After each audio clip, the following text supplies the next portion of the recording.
Flood control issue yan. Bakit napunta kay Bongo?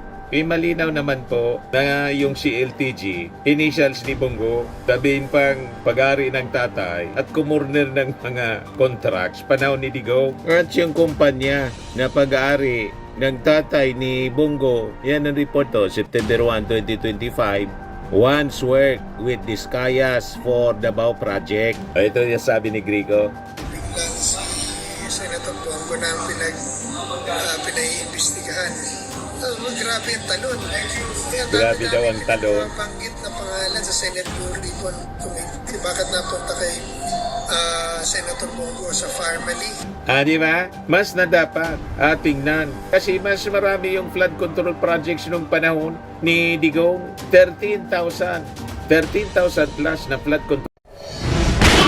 Nagbabagang mga balita at pagtalakay sa mga isyu ng lipunan. Pulsa, opinyon, banat at paglalantad sa katotohanan. Pulsa, what you see is what you get. You decide. Ito po mga kababayan, si Dante Maravillas. Nagrereklamo po si Greco Belhica kung bakit daw yung investigasyon napunta kay Bongo at sa Farmally. Yan flood control issue yan. Bakit napunta kay Bongo? Malinaw naman po na yung CLTG, initials ni Bongo, sabihin pang pag-ari ng tatay at kumurner ng mga contracts, panahon ni Digong. Di ba? Yan ang lumabas doon sa investigasyon. Nakipag-partner kay Discaya. At yung Discaya, mga kababayan, yung mag-asawang Discaya, tumiba sa DPWH 2016. Hindi mo yun narinig? Kung hindi mo narinig, iniwasan mong marinig siguro. Yung pagtatanong mismo ni Bato. Di ba? Ulitin ko para marinig mo. Yan o. Projects, kailan kayo nag-engage sa flood control projects sa DPWH? Siguro mga 2016 onwards. Please make sure of your answer. Yes po, 2016 onwards po. 2016 onwards? Yes po. Very clear man yun sa video na sinabi mo. Kung kailan kayo kumita ng malaki, sabi mo, noong nag-DPWH na kami. Ngayon, gusto mong i-attribute yung wealth ninyo going back noon pa sa tatay mo, noong nagsimula kayo ganon. Pero very clear, the video won't lie. Sinabi mo, noong nag-DPWH na kami. Yes po. So, kailan ba kayo nag-DPWH? Parang sometime in 2012, nag-start kami with DPWH.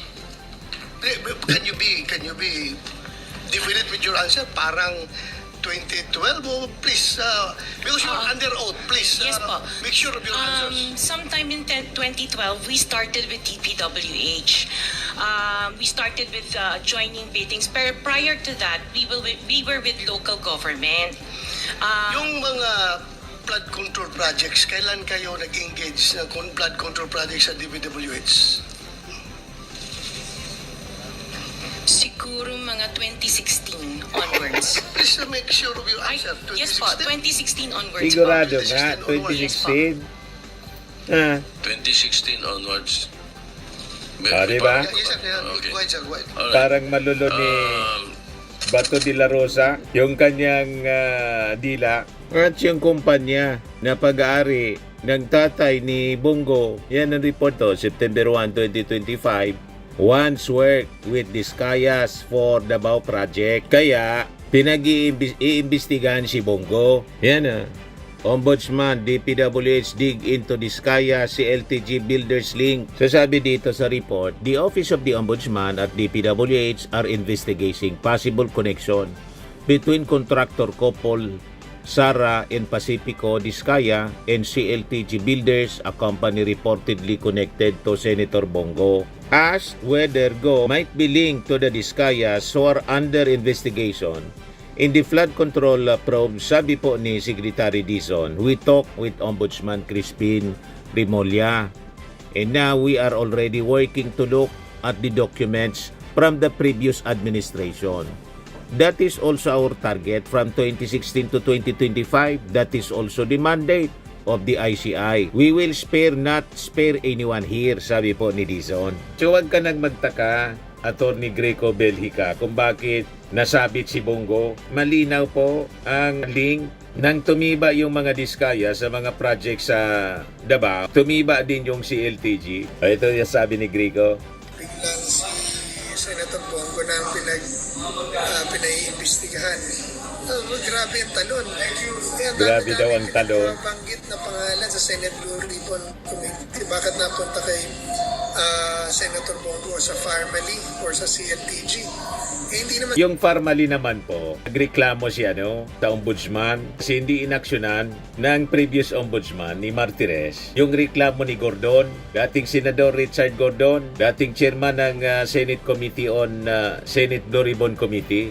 O ngayon, pinare-revive. Alangan man hindi yon intindihin ni Ombudsman Rimulya. Hindi pwedeng yung tinulugan ni Martires, tutulugan din ni Rimulya kasi kaalyado ninyo. Di ba? Mas na dapat tingnan. Kasi mas marami yung flood control projects nung panahon ni Digong. 13,000 plus na flood control projects. Walang epekto sa mga pagbaha. Pagkatapos, hanapan ninyo ng project. Mas konti naman yung flood control projects ng present administration kasi 3 years pa lang. Di ba? Pero kasama sa iniimbestigahan ng ICI yung mga projects sa flood control ng present administration kasi yung ating Pangulo nga yung nag-expose niyan. Ang gusto kasi ninyong mangyari, huwag nang imbestigahan yung previous administration. Kasi pag inimbestigahan yung previous administration, pamumuliti ka na.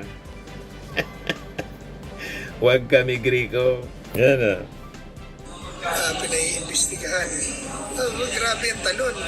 Kaya ang dami-dami pinagbabanggit na pangalan sa Senate Blue Ribbon Committee. Bakit napunta kay Senator Bongo sa Farmally or sa bakit kayo natatakot imbestigahan? Bakit hindi ninyo tularan si Martin Romualdez? Hindi natatakot imbestigahan? Welcome na welcome sa kanya. Kung wala ka kasing tinatago, ito na yung pagkakataon para yung mga controversy, yung mga duda, di finally matuldukan po. Pag napatunayan na walang kickback, wala man nangyaring substandard na mga projects, maayos naman. Tulad ng sinasabi ng ating Pangulo, pag maayos naman na yan, okay. Wala dapat ikabahala ang sino man sa inyo. Bakit kayo nagiging defensive para kay Bongo? Nalata tuloy na maraming mga problema. Kasi imagine, mga kababayan sa Davao alone, 51 billion yung pork barrel na napunta kay Pulong. Pero kumusta naman yung pagbabaha dyan sa Davao? O diba? Bumabaha pa rin. So ano nangyari sa 51 billion? Ang 51 billion from the taxes of the Filipino people. Kaya karapatan ng mga mamamayang Filipino na malaman kung tama ba yung paggastos ng pera ng bayan.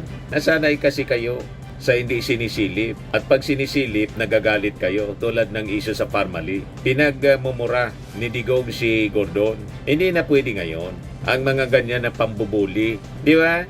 O ngayon, kuniltaan mga kababayan ng Palasyo Malacanang yung paninira ni Sara Duterte sa ICI. Kasi daw, ang investigasyon ng ICI, ang direksyon para isabit po ang mga Duterte pati sa flood control.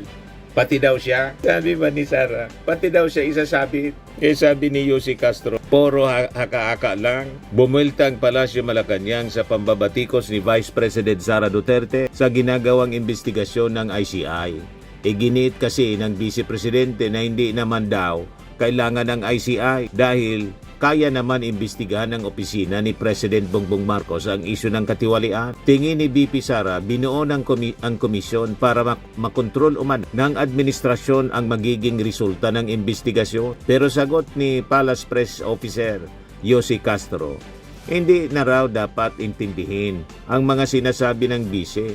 Baka raw may kinatatakutan lang na mabunyag si VP Sara kaya sinisiraan niya ang ICI. Malamang sinisiraan yung ICI para pag nasabit sila mga kababayan, ayan na niya, talagang di ba niya sinabi ko na inunana. Di ba mga kababayan? So malamang tama yung analysis po ni Yossi Castro. Sabi ng mga nag-react, kapag nasa Davao na ang investigasyon, sigurado sasabit lahat silang mga Duterte, lalo na si Pulong. Kaya nagdadadaldal na palagi si Sara. Kasi aabutin lahat sila, pati ang bagman ng tatay niya, sigurado. For your information, meron ng bagong utos si Ombudsman Remulla na simulan na ang investigasyon sa mga kapatid at ama ni Senator Bongo, CLTG at Diskaya. Sabi ni Susan Makayan Rada, taga rito ito sa amin, malamang alam niya kasi ang pinagagawa niyang kabulastugan sa pondo ng gobyerno. Sabi ni Estacio Albino, unlimited dramatic performances. Sabi ni Elenio Cañizares, the real people are always searching and watching until they have known the whole truth. So whatever false testimonies and false accusation they have shown, the ordinary people know the whole truth. And they know the people who serve faithfully, honestly, and serve wholeheartedly. Alatado naman po mga kababayan, pag ang tao nagiging defensive, ang ibig sabihin niya, may itinatago na baho. Ganun lang yan. Firmax Firming and Lifting Cream, pinapahid po sa mga pulses in affected area. Mainam po sa paninigas ng mga kaso-kasuan. Ito naman po, Automax Radiant Serum. Sa mukha naman yung application, anti-aging po siya. You will look 10 years younger than your age. Sa mga cancer patients naman po, baka lang gusto ninyo itong itry. Naing siya Red Mix Fruit Drink. Hindi mo po siya gamot, food supplement siya. Kaya lang, gawa siya mga kababayan sa goji berry. Yung goji berry, may anti-cancer properties. O ngayon, yung mga inquiries ninyo, dumiritso na lang kayo sa aming messenger sa Facebook para masagot namin agad. Ayos pa? Ayos na ayos niya, Mr. Maravilla. Sa mga nagana po ng malinis and spacious fitness gym, pumunta lang po kayo sa aming Colossal Fitness Gym. May Grab car rental din po kami. But anyway, ito po pala yung aming bagong product na binibenta online. I am worldwide amazing pure organic barley powdered drink mix from Australia. Negosyo to ng aking anak na architect entrepreneur Riz Maravillas. Ayan po. Kontakin na lang po ninyo siya, Riz Maravillas on Facebook. Ang mga health benefits niya, boost immunity, improves digestion, enhance energy levels, packed with antioxidants, prevent cancer. Ito naman po yung bago naming product na binibenta online. Eye Glow Serum, whitening po siya. Tingnan ninyo yung epekto sa aking anak na architect before and now. Yung mga inquiries po ninyo, dumiretso na lang kayo sa kanyang Facebook account, Riz Maravillas.